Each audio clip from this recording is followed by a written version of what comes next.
Welcome to All Four Downs podcast presented by CMG Central. I am Joe Aguirre. Roby Muniz will join me in a moment. Coming up today in First Down, we're going to be talking about the college football playoffs.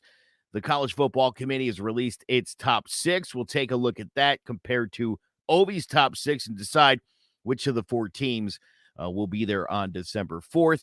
We'll also take a look at the Heisman race in second down. Third down, we'll talk about all these college coaching firings and the millions of dollars that are just being paid out to coaches to not coach. And then coming up in fourth down, we will break down the games of the week, give you our picks, and then I've got the final whistle. I've got some things to say about this college football playoff nonsense. Ovi Muniz, what is going on, my man? What an unbelievable weekend once again. But I'm telling you, they've got this thing set up exactly the way they want it. Listen, after they announced the number one team, which I didn't mind Tennessee to be number one, and I'll tell you why in just a moment. But you're right on still questioning why Ohio State is above Georgia. I'm still questioning why Michigan's outside looking in. There's a lot of questions, and I'm gonna have to go ahead and let's look at this real quick because again, here we go. First down. Here's the top six. They got Tennessee, Ohio State, Georgia, and Clemson. Michigan, Alabama outside looking in, right? Clemson's not playing Clemson football like we know that they were, okay? They even benched their quarterback. They were sloppy. The offense is still sloppy. They're going to go on the road against Notre Dame. Who knows what could happen there? Georgia's still playing Georgia football. Yeah, Kent State and Missouri, a little debacle here and there, but they still got the job done, okay? That defense is still one of the best in the nation. But if you're going to consider Ohio State as better than Georgia, I need evidence and proof of why. Because the way they play Penn State, and you Ohio State fans, you're going to be all like, just making crazy arguments. They were losing 3/4 of that game. Yeah. And if it wasn't for Penn State to make some bogus errors, okay, and it seems like they just like, okay, look, we beat you 3/4, take the game. Take it. Okay. I mean, they were owning that whole entire game. And for that to happen, things just fell apart for Penn State, and Ohio State won. I was feeling very good about myself through that third quarter because I said Penn State was going to win that football game. And I was like, oh, here we go. And I won. Yeah. I won that game. I won the spread. They were 15.5, and Penn State covered, even though they lost. I did say that Ohio State was going to win, but Penn State was going to cover. But it almost was like they weren't going to cover. And it wasn't for that last drive. That I guess somebody said they had a timeout, and it was like, look, just let Penn State score a touchdown, man, because I got monies. But anyways. The other interesting thing here is, listen, Tennessee and Georgia are playing, and Michigan is playing Ohio State in a few weeks. And so it is going to have serious ramifications on this top six, unless the games are close. Nope. In which case, it won't happen for these four teams. It will not happen. Yeah. You know why? I'm going to tell you why. Here it is. Yeah. Both Tennessee and Georgia are in the same division. Mm-hmm. Just like Ohio State and Michigan are in the same division. The winner moves on to their conference championship. The losers stay home. They don't compete. It's not like that Georgia and Alabama, right?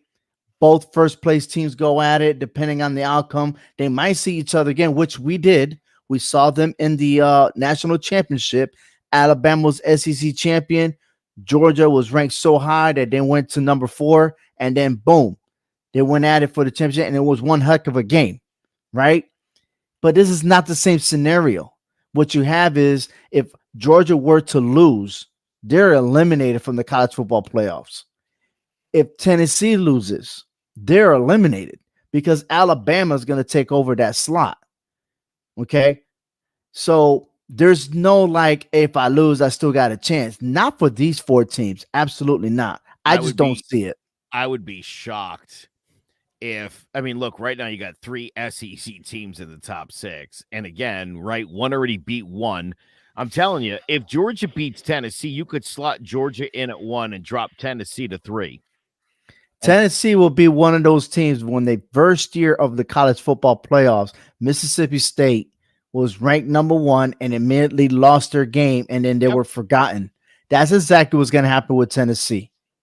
Well, Hendon Hooker might say otherwise. Well, Stetson Bennett might say otherwise too. So we're going to go ahead and talk about that on 4th down. Okay. But let's look at the rest of the top 25. There's a lot of questions out here. And I'm going to start with the Pac 12, USC. Okay. USC is ranked number 9 in the committee. I have them at 13. Why? Because UCLA to me is the best team right now. Okay. There are a better team than USC. Oregon lost to Georgia. And ever since they lost, they won 7 in a row. Okay. Oregon is where they supposed to be. I got them ranked number 8. But if you're going to put USC in there after they lost to Utah, that's unbelievable. Yeah. Why would you do that? Now Utah got 2 losses. I understand that. That's why I have them a little bit below. But if USC was to lose another game, it's just like Major League Baseball standings, like the football standings. You know what I mean? It's like, no, you're going to be dropped lower than Utah. Okay. I'm sorry. I don't think USC has what it takes to be in there anyway. But we're going to see them if they were to cross paths. They don't even have Oregon in their schedule unless they go to the championship, which is ridiculous. Yeah. But hey, it is what it is. No respect for North Carolina. First place in their division in the ACC. About to play Clemson in the ACC championship. If it goes that way, they didn't talk about Liberty. They didn't talk about Coastal Carolina. Washington is a good team, and so is Maryland. I just don't understand. And then you're going to put University of Texas ranked 24th, 3 losses. They were just put in the top 25 to lose. That shouldn't surprise anybody. I'll never understand it. I don't. Let me rant one more. Go ahead. One more. LSU 6-2. Why are they ranked number 10? They got 2 losses. One of them against Florida State. Tell me, why are they number 10? Oh, I know why. Yes. This weekend you're playing against Alabama. Yep. And over this a top game, 10 team. Yeah. Let's hook watch this. You ready for this for Alabama fans? I know Crimson Tide, y'all all over the place. Your next 2 road games, the next 2 games in your schedule. You're at LSU and then you're at Ole Miss. Oh, I'm sorry. LSU's number 10. Ole Miss is the number 11. Yes. Okay. I got you. I totally understand. Dude, it doesn't this infuriate you to see this happen? And it happens every single year. This is such a setup. It's so ridiculous. Now, the blue arrows that I've shown on the screen are the ones that, you know what, we have a lot of things in common in the top 25. And in the first 8, out of order, but yet I still have the teams that they mentioned. So that's pretty cool on my part and my own point system. Okay. And I have my own method, but I don't have the committee of 13 people making choices here. I'm basing on what they do per quarter, and what's the end game? How does it look like? How did they finish the game? How did they start the game? Because those are my eye tests, my vision, how I see it. And sorry to say, in another defenses, Georgia is the defending champions and they're still undefeated. And yes, they're in the SEC. Yes, Tennessee is the hottest team this year. And I'm not going to argue. Tennessee's number 1. They deserve it. They beat 5 top 25 teams. There's no one in the top 25 right now that come close to at least 3 games, yet alone Tennessee with 5 teams, and they're not all in the SEC. They're in non-conference games, and they're looking awesome. Yeah. Boy. Man, this really does aggravate me. It's funny. Carolina obviously suffered a bad loss to Notre Dame. It's one they got to be kicking themselves over. A home game to boot, and to think about it, Where would they be right now if they were undefeated? Hmm. Well, let's lay. If Texas is in the top 25, why is not Notre Dame? Ah, ah, well, uh, We don't want to add resume to Ohio State even more. I mean, no, there you go. no, Right? That's no. that's what again. It's all about protecting the SEC, plain and simple. It's what it is, and everybody Ah, knows it now. everybody knows it. But hey, you know what though? It is only the first, and even though the commentators were saying, don't get upset of this and that, but when you start talking about it, it fuels you up. And like, okay, now I have to talk about it. Now it's infuriating. It's infuriating to me. Okay. And the biggest thing here, and I'm gonna pull it up again. Okay, the biggest thing here, the Ohio State and Michigan. That is my concern here because how is Clemson better than Michigan? I have no idea. Okay. But this Michigan team went against Georgia last year. Am I right? I mean, Georgia did win, of course, but where was Ohio State? Oh, yeah, they were looking at the playoffs because Michigan beat Ohio State. I'm just saying, Michigan football is playing Michigan football. Like I said, it's confusing, but it is what it is. We'll see. A big shout out to Hector Vasco. He says, should Notre Dame win against Clemson, do they deserve to be in the top 25? That's a great question. Very great question. Yes, then yes. Again, wins over top 5 teams. You should jump into the ratings. But I think You they would should, jump just because Ohio State's already there. right? Will they be 100%. deserving? I think so because they're on a winning streak. I think Notre Dame found their identity. I think now they can move forward. A lot of questions be like, "Oh man, what's wrong with Notre Dame and this and that?" Well, you got a brand new coach. He's still learning to be a head coach. He's leaving that defensive coordinator stuff behind. He's leading the way. He's doing good. I'm liking Notre Dame, the direction they're going. I'm predicting Notre Dame to beat Clemson this weekend. I really am. Wow. I'm not, but yeah, it's funny. There were people that were talking about the firing Freeman earlier in the season. The way they got off to losing the game last year with him as head coach, Mhm. starting off with a couple losses earlier this year. People were losing their minds about it. And it happens. When you have a change of leadership, there's going to be some unbalance. Everyone thinks that everyone's going to be like Urban Myers and automatically win every game. Okay. But we're going to talk about that one small comment from a departed coach pretty soon. But we got to get to second down. Big shout out once again to Hector V, who is in the All Four Downs podcast and the NFL picks. Great point that he said was that Notre Dame has beaten Syracuse and North Carolina. A win over Clemson should give them a big jump in there and well deserved. All right, second down coming up real quick. Let's talk about the Heisman. So, according to DraftKings, which I'm a member of, Hendon Hooker just went and took the lead. Now, when they first started positioning these bids, everyone was at a plus. Now we're getting to real favoritism. Hendon Hooker is at a negative 110 here bidding. So, like, if you put in $1, you're probably going to gain 90 cents off that dollar. Okay. CJ Stroud was leading the way, and now he drops to second. Caleb Williams and Blake Corum, respectively, remain at third and fourth. I've been saying all along, and Hendon Hooker, when the first name came out, he was ranked 10th. Okay. I was like, this guy's going to be something special after week one. And look where he's at right now. I got a gut feeling that if or should Tennessee beat Georgia this weekend, you might as well crown him as a Heisman winner. What's your take on that? Yeah, he could certainly cinch it.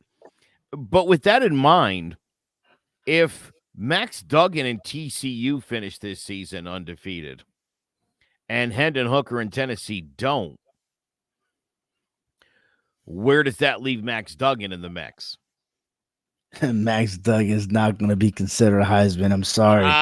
He It's is. all about faith. You know what is look at where is Hendon Hooker? Listen, if He's CJ a Stroud and SEC. Ohio State lose, Hmm. if Hendon Hooker and Tennessee loses, I'm telling you, it would certainly open things up. Max And Duggan on the odds right now is where is he? 1, 2, 3, 4, 5, 6. He's seventh. Working on an undefeated season, and I mean, I don't see any reason to think TCU is going to lose. no, but then don't discredit Blake Corum, who is a running back for Michigan, and if he could easily win it. Sure. I just don't see USC Caleb Williams. I don't see No, it. not at all. He's done No. nothing about him screams Heisman winner. Hmm. I love it how people want to hype up Bo Nix because Bo Nix really didn't have a successful SEC career. No, And it he's showed him against Georgia in week 1, but all of a sudden in the Pac-12, he's like the king of the yeah, he Pac-12. is. You know what I Yeah, mean? he's I'm like, really? unbelievable. Really? Oh, he's playing awesome. Put him back in the SEC, see what happens. You know what? Not for nothing, but there's levels to this game of college football, and the SEC and the Pac-12 are not even. It's like the major leagues in Double A. You got that right. I mean, Yeah. the SEC is the major leagues, but for some coaches, they just can't handle it. And you said this before that if you got it good in one place, why would you move on to something different? And that's exactly what Brian Harsin had been up to here on third down. He was successful as a Boise State head coach. He went 69-19, 45-8 in the conference. Took them every season to a bowl game. Okay, won 3 out of 6 with Boise State, Fiesta Bowl, Las Vegas Bowl, the First Responder. All these, I mean, they're not high class bowl games, but their teams was ranked. Then you move on to the SEC to Auburn, and things didn't go right. And I totally understand. Look, 2021, the post era of the pandemic. Then you start this season, questionable. Okay. That they took, listen, he was on vacation, Joe, to bring him in to discuss about things in the organization. They were about to fire him after one season. Now, That's this is the insane. comment that Brian said was, through my entire time at Auburn, we did things the right way, which is not always the easy way. What do you think he's meant by those comments, with that specific comment?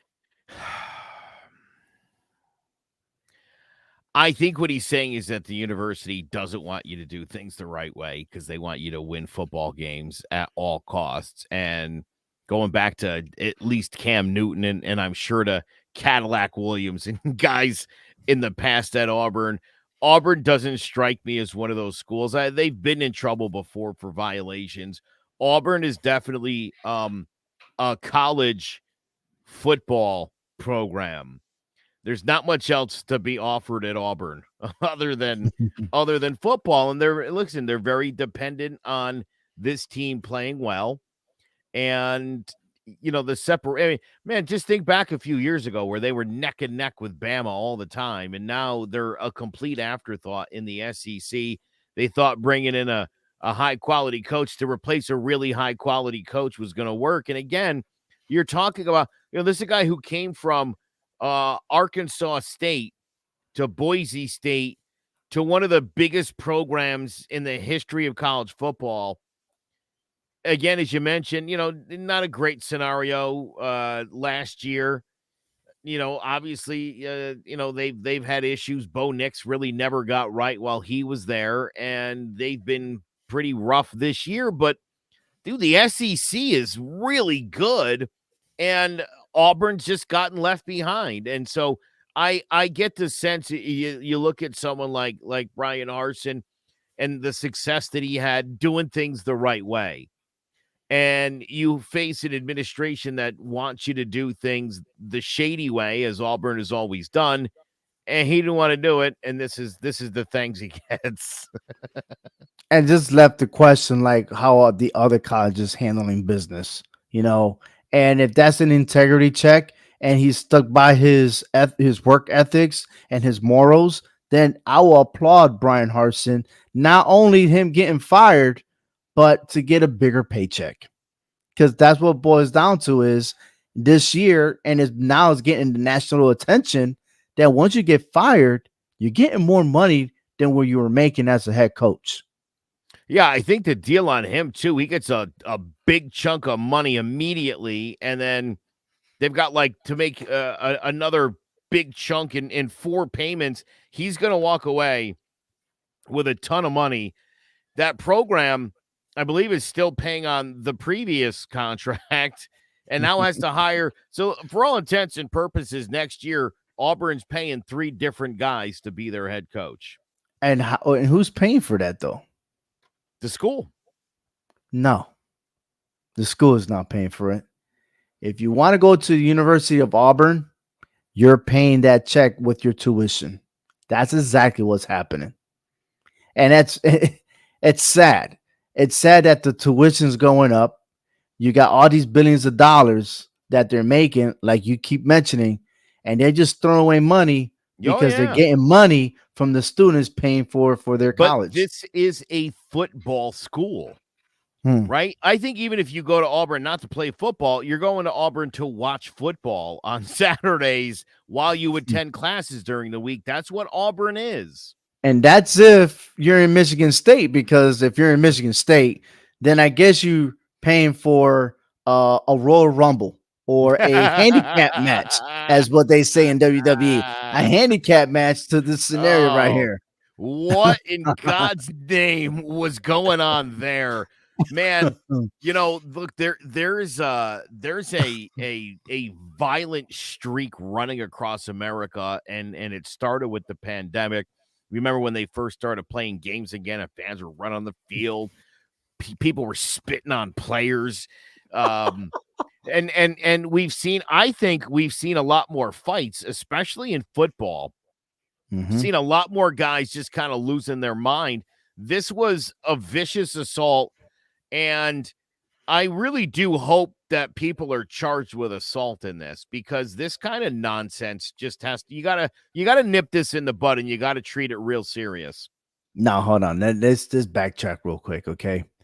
I was always told what I was serving, okay, in the Army, is that wherever you go, you got to make sure you're with a buddy, especially like you're going like out of country and stuff like that, because there's a lot of haters that don't want the U.S. to be partaking in those countries, right?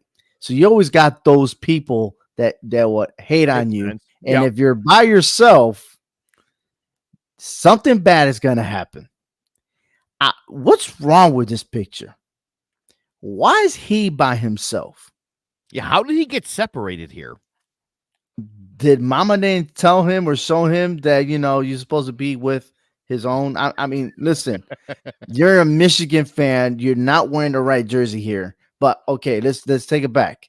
Okay, what about he was saying something in the game, running his mouth, and was like, "Dude, wait until I get you by yourself. Wait until I get you by yourself," and that happened. You know what I mean? We don't know what really started this, but at the same time, everyone's looking. Think about it. Now, was this right? Absolutely not. That wasn't right. You should never. This is not a gang. This is not, you're supposed to stay away from your home area. You're supposed to focus. Your goal is to make it to the NFL. And guess what? You have this starters defense of Michigan State, 8 players suspended indefinitely. Jacoby Windman is the one, okay, that transferred. He's a senior transfer, potentially to go to the NFL. That sucks. That went out the window. Brandon Wright, Justin White, Malcolm Jones, Tank Brown, Angelo Groves, Zion Young, Kerry Crump. I'll tell you what, whoever's the next team to play against Michigan State, they don't have a secondary. Keep on throwing the ball. Yep. Let's make this a 70-0 game, because that's exactly what's going to happen to Michigan State. And listen, you talk about discipline, you talk about the rules of football and everything else. Well, this is the guy to blame. If you want to fire somebody, fire Mel Tucker, because throughout his career, he's only had one good season. Year 2021. What happened in year 2021? Oh yeah, the NCAA allowed players to play another extra year. Okay. So you have a solid team in Michigan State going 11-2, 72 in conference, right? We remember when they beat Michigan.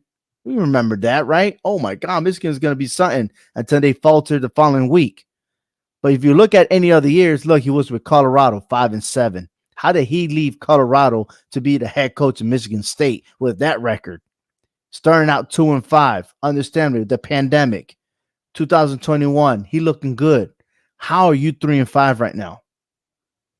How are you 3-5? Not a No. good coach. And you then could tell by the way his players act after the game.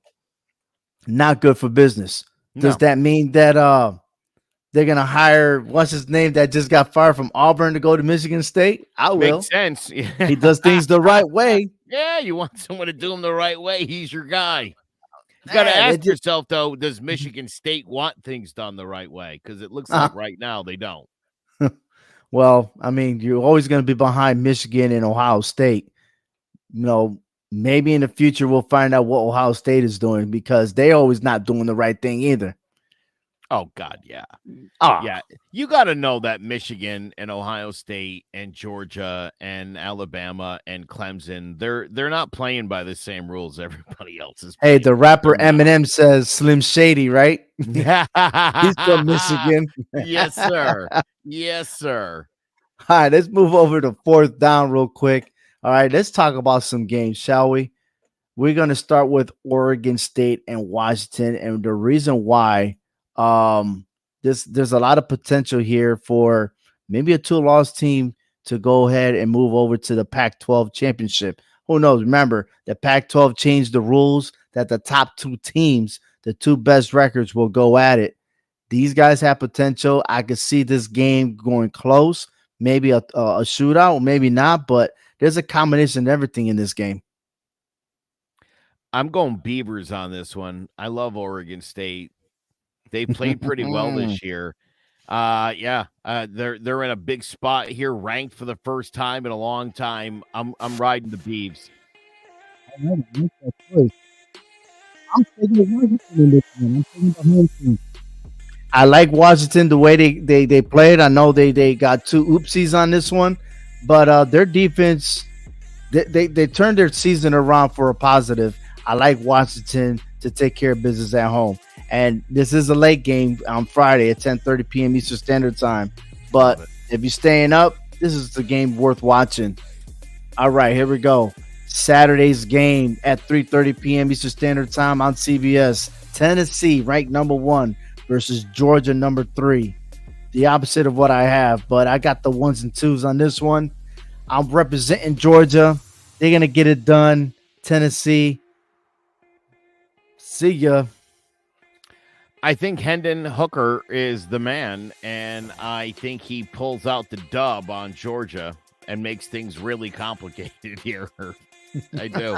I think it's going to be a good game, a close game, and I think they pull it out at the end. This is a must-win for the Georgia Bulldogs. And I'll tell you what, dude, Hendon Hooker establishes himself as the premier quarterback in college football. He reminds me of Joe Burrow. Joe Burrow left Ohio State, transferred to LSU, took the team, and won the national championship. He could do it. This game can go either way. If Tennessee wins, won't hurt my feelings. They earn my respect, but I'm going to stick with my Bulldogs. Of course. Yeah, Alabama and LSU. What a great game this is going to be. Bryce Young's healthy. They look good. Those wide receivers are starting to emerge, as I said they would, a little later than I thought. But, yeah, Alabama wins this one. I don't think it's going to be as close as you probably think it's going to be. You know what? I'm going for the upset. You know why? Because I'm a haterade right now. Yeah. That's the only reason. I'm a haterade. It's blind rage. I get it. Yeah. LSU, go purple. I think there's a lot of purple stuff going on these days. You know, Kansas State handling business, TCU's handling business. Hey, LSU. You want to handle business, you get the purple slip. Go right ahead. I'll bet you LSU. I'll bet you LSU keeps this thing close into the third quarter, and you're going to get that feeling like you had last week with Penn State and Ohio State. Next thing you know, Bama's going to be up 20. Turnover. Yeah, it's gonna be one of those. It's gonna be Man, one of those. if that was to happen again, you and I are gonna have another show behind a private Love it. investigator. Clemson goes on the road against Notre Dame. You like this upset, don't you? I do, because I Clemson shouldn't be number 4, but that's my opinion. I don't think Clemson is that good. I just wonder if Notre Dame is good enough to win this football game. I know, ain't that sad? Yeah, it's tough, man. They've been playing well, but I'm gonna say that Clemson lives to fight another week here. Fair enough. I'm taking Notre Dame for the upset, and I'm hope that they do. I'm gonna see it on Peacock. Wake Forest and NC State. That's always gonna be funny. Yeah. Wake Forest is playing so well this season to be ranked 21. It's little, a little bit disappointing because they played a good game against Clemson. Yeah. Okay. Did. See the big gap you got Clemson 4, Wake Forest 21. Really? Come on. You put LSU at number 10. Why not put Wake Forest at 11? Yeah, I mean, they should be better than 21. That said, NC State seems to always find a way to be ranked in the 20s by about this point in the season. They find a way. I think this is going to be a quick, hey, and later, skater. I think Wake Forest takes care of business here again. That's what I said about Tennessee. Hey, how you feel to be number 1? Now get out of here. Yep. All right, now I did this by purpose. So keys to the city, if you're watching, please do. All right, Ohio State, Northwestern. Those keys to the city. They have their podcast here at the CMG Central. Tune into their show. Also follow them on Facebook and on Twitter. Awesome show to watch. But Ohio State versus Northwestern. Northwestern got nobody. What happened? Man, this is purple, but not a good purple. Ohio State, I'm taking under 57.5. Ooh, I'm going to take the over on this because I think Ohio State will score around 49. I think Northwestern's going to get the ball in the end zone at least once. So we're at 59. Yeah, that'll do. I'm going to take the over on that game. Fair enough. Michigan versus Rutgers. Now, Ohio State did defeat Rutgers 49-10. I'm telling you right now, Michigan will take those 26 points. This game is 30-0 final score. Yeah, I'm thinking like higher than 30. Yeah, I mean, again, I think Michigan could put up, let's say they do 6 touchdowns, 42, maybe 45 right there. Rutgers, say 45-10. Yeah, I'll take the over on this one too. I think I'm safer with the spread 26. But I don't think I'm safe to go over 45. I'm not ready for that. Not Michigan. That's not Michigan football. It's not, but I think they're going to rout them. I think they're going to – I think Corum's going to end up in the end zone a whole bunch of times in this football game. All right. I like your picks. And that's it. That's a wrap here on all 4 downs. We just got one more topic. We got the final whistle. I love the final whistle because this is the point where I get to hear you, Joe. There it is. I love it too. Thank you very much. I appreciate it. And yes, people, surprise, surprise, the Crimson Tide in the top 6 and undefeated TCU sits right outside at number 7. Alabama had been ranked in the top 3 of the initial rankings in each of the past 6 years. It has never been lower than number 6 in the committee's first ranking, as it earned that same spot back in 2014 in that first poll. CFB committee chair Boo Corrigan, the athletic director at NC State, said, quote, "We really don't look at conferences. We look at individual teams. End of the day, we're trying to pick the best teams and slot them the right way." All told, this first release features 5 teams from the SEC, ACC, and the Pac-12, 4 from the Big Ten and the Big 12, and just 2 from the American. Boo, you were saying? Look, here's the rub when it comes to TCU. They have to run the table. It's very doable. Then somehow they need to survive the shuffle that will come with Michigan and Ohio State playing each other and this week's Georgia-Tennessee game that will inevitably end up with 2 one-loss teams somehow ahead of the Horned Frogs on the wrong side looking in. I guess it's true. God hates Fogs. This sets up well for Georgia, Bama, Ohio State, and Clemson to own those top 4 spots, which is exactly the way this was planned right from the get-go. Good job. Thank you for watching. I'm Joe Aguirre for Ovi Muniz. Make sure you enjoy the games. We'll catch you right back here next Wednesday night for all 4 downs.